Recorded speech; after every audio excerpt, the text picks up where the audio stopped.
व्यक्ति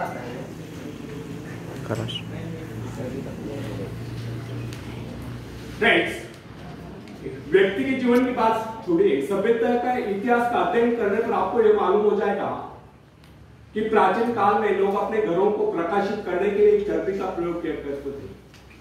आप यह भी जानते होंगे कि यह चर्बी हवेली मछलियों के शरीर से निकाली जाती है। एक दिन लोगों को ज्ञात हुआ कि हवेली मछलियों की कमी पड़ गई। ऐसी स्थिति में चर्बी का भयंकर संकट उपस्थित होगा, परंतु आवश्यकता आविष्कार की जर्नी है, शोध की जर्नी है। उसी के साथ साथ मिट्टी के तेल का भी आविष्कार था। अब कुछ दिन पहले वैज्ञानिकों ने घोषित कर दिया कि मिट्टी के तेल की मात्रा भी सीमित है और इस बात की पूरी संभावना है कि कुछ ही वर्षों में मिट्टी के तेल की प्रोग्रेस रुक जाएगी।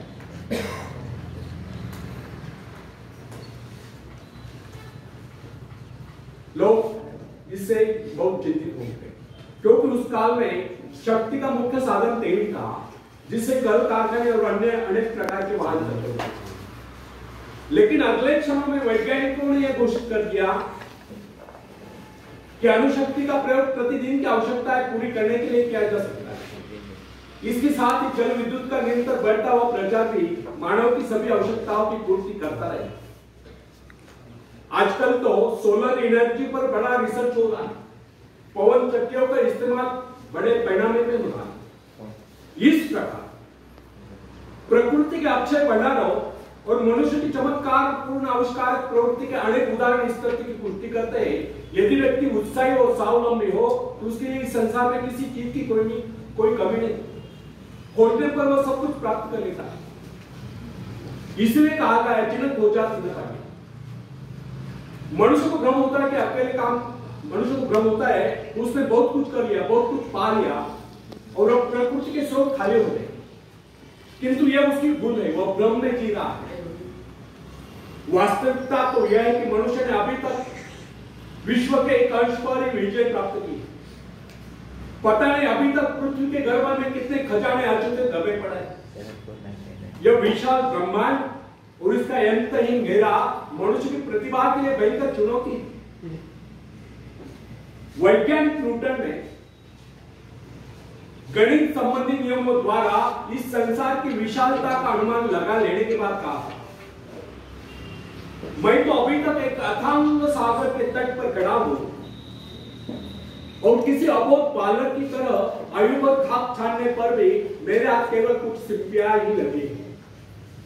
न जाने इस ब्रह्मांड सागर के धरोतले न जाने कितने करोड़ों करोड़ों मानिक मोती बिखरे हुए पड़े हैं, जिनकी हमें अभी भी तलाश है। यह बात सच है कि संसार असीम और अपरिमित है। ब्रह्मांड में हमारी सभी इच्छाओं और आशा आकांक्षाओं को पूरा करने की क्षमता है। सुख प्राप्त करने के लिए केवल इन स्रोतों का उपयोग करना उत्साह के द्वारा ही संभव हो सकता है। सोई हुई शक्तियों को जगाकर प्रकृति के इस विशाल भंडार का उपयोग करने के लिए किए गए प्रयत्न अनंत है। समृद्धि औद्योगिक पुरुषों की दासी। प्रभु ने इस सृष्टि का निर्माण व्यक्ति के आनंद प्राप्ति के लिए किया है। ईश्वर ने मनुष्य की रचना इसलिए नहीं की कि वह सदैव अभाव में रहकर कष्ट भोगता रहे। क्या आप बता सकते कोई रचनाकार अपने किसी भी कृति के लिए इस प्रकार के भविष्य की रचना कर सकता है? कदापि नहीं।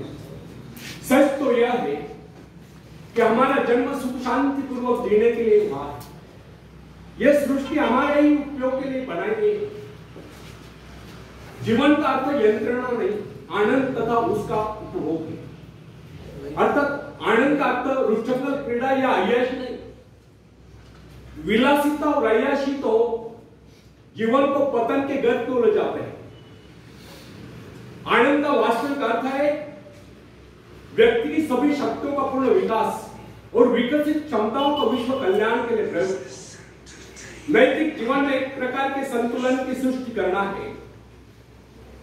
आनंद का अर्थ है सुख, समृद्धि, शांति और सद्भाव का आगमन तथा दुख, दरिद्रता, ईर्ष्या, द्वेष आदि बुराइयों का नाश। आनंद जीवन का स्वर्गिक पहलू है। हृदय की स्वच्छता, दृढ़ता, धैर्य आदि बातें आनंद के लिए प्रारंभिक सीढ़ी है।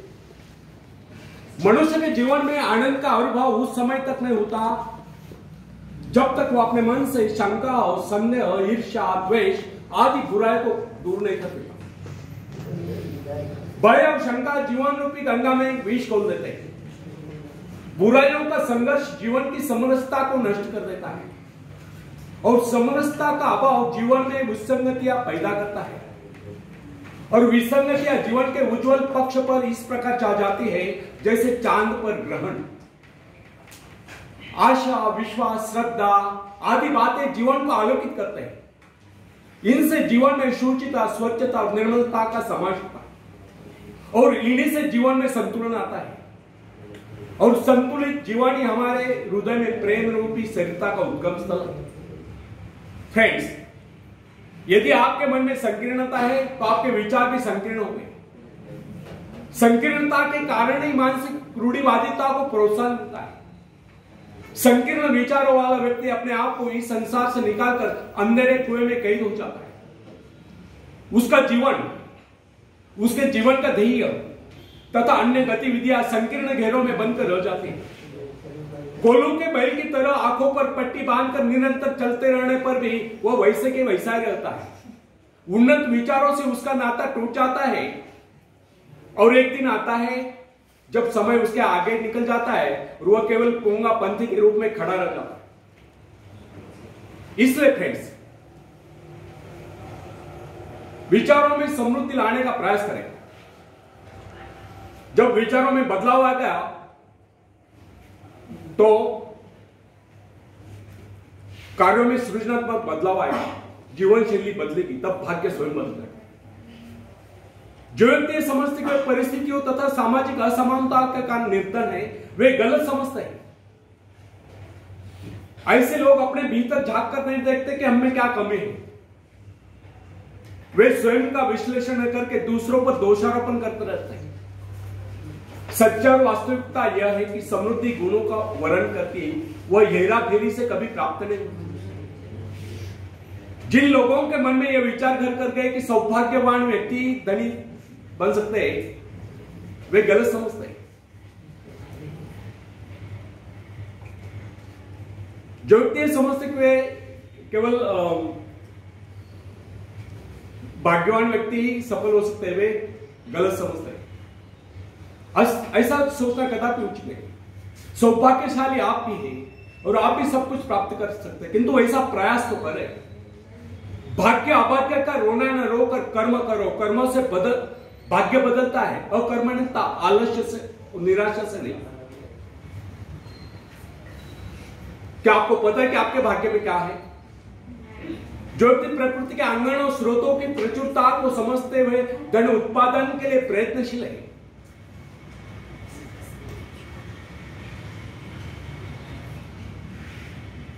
वे सफलता की ऊंचाइयों को पहुंचते हैं। लेकिन उन्हीं के भाग्यवादी साथियों को पूरी तरह से 2 समय का भोजन भी नहीं मिलता। समृद्ध होने का मूल मंत्र है कि व्यक्ति मानसिक दिवालेपन से बचे, हताश होना छोड़ दे और अपने आप को समृद्ध अनुभव करे। फ्रेंड्स, प्रेरणा स्रोत बने। या मैं एक ऐसे व्यक्ति का जिक्र अवश्य करना चाहूंगा जिसके मन में कैलेश मात्र भी किस बात के लिए अविश्वास नहीं। उसने अपने जीवन में अच्छे बुरे अनेक प्रकार के उतार चढ़ाव देखे, परंतु उसे अभी तक संसार की प्रत्येक वस्तु में विशिष्ट रुचि है।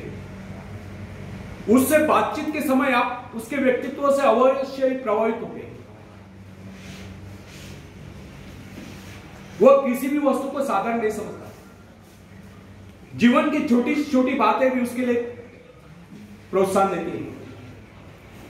ऐसा प्रतीत होता है कि उसके सभी कार्य कर्तव्यशीलता के उदाहरण।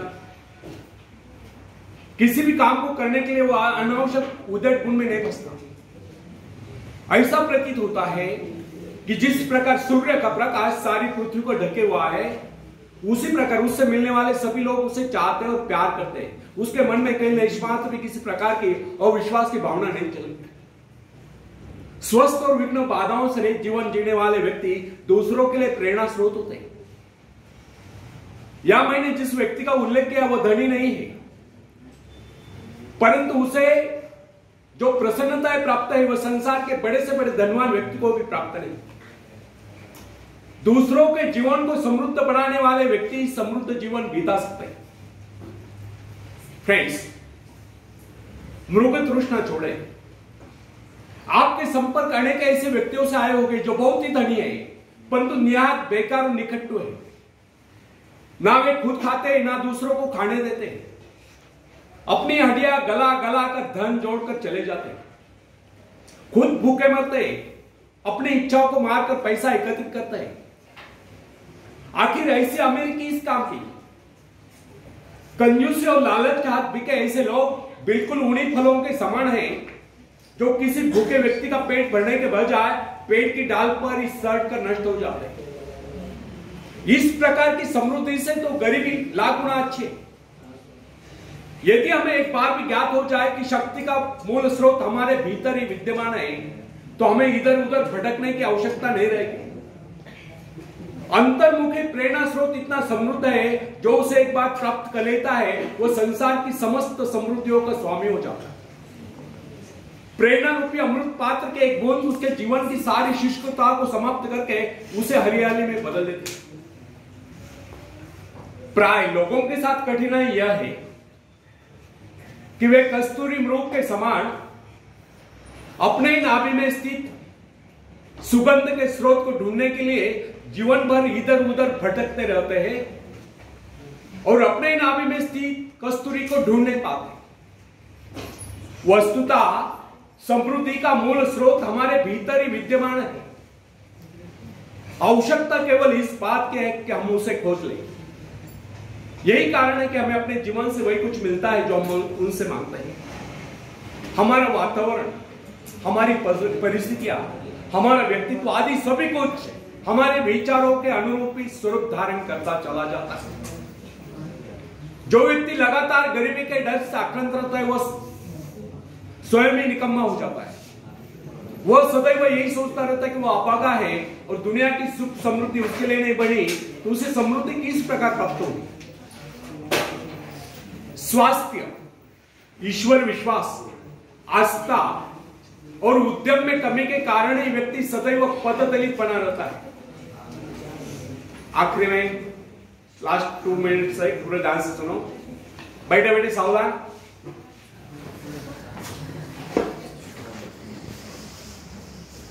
Friends,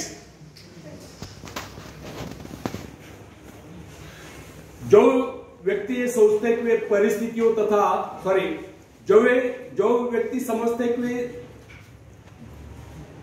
1 minute stop. इन लोगों के मन में ये विचार आ गए कि वे समृद्धि हमारा जन्म सिद्ध अधिकार है और इसे प्राप्त करने के लिए किए गए प्रयास कभी निष्फल नहीं होते। समृद्धि एक न एक दिन अवश्य उनके कदम चुमती है। आवश्यकता केवल इस बात की कि हम सही ढंग से सोचें। मैं अनेक ऐसे व्यक्ति को जानता हूं जो आयु भर प्रसन्नता प्राप्त करने के लिए तरसते रहे परंतु प्रसन्न न हो सके। उन्होंने कभी अपने जीवन के संबंध में सही ढंग से सोचने का प्रयास नहीं किया। वे सोचते कुछ रहे, करते कुछ रहे। इसका परिणाम यह निकला, न उन्हें सुख मिला न समृद्धि प्राप्त हुई। मेरे कहने का अर्थ यह नहीं कि सभी लोग एक समान होते हैं। निश्चय कुछ लोग जन्म से ही हंसमुख और उदार होते हैं जबकि अन्य लोग जन्म से ही चिड़चिड़े, कायर, क्रोधी, लोभी, कमजोर होते हैं। इतने पर भी अपने व्यक्तित्व का निर्माण व्यक्ति स्वयं कर सकता है। सहृदयता एक ऐसा सद्गुण है जो व्यक्तित्व के अवगुणों को ढांप लेता है। फ्रेंड्स, उठो, कर्म करो, पाओ। स्वयं को हीन भावना से मुक्त कीजिए और इस रहस्य को भली भांति जान लीजिए कि प्रकृति के भंडार अनंत है। ईश्वर हम सबकी देखभाल करता है। उस सृष्टि के बनाने वाले के पास किसी चीज की कोई कमी नहीं।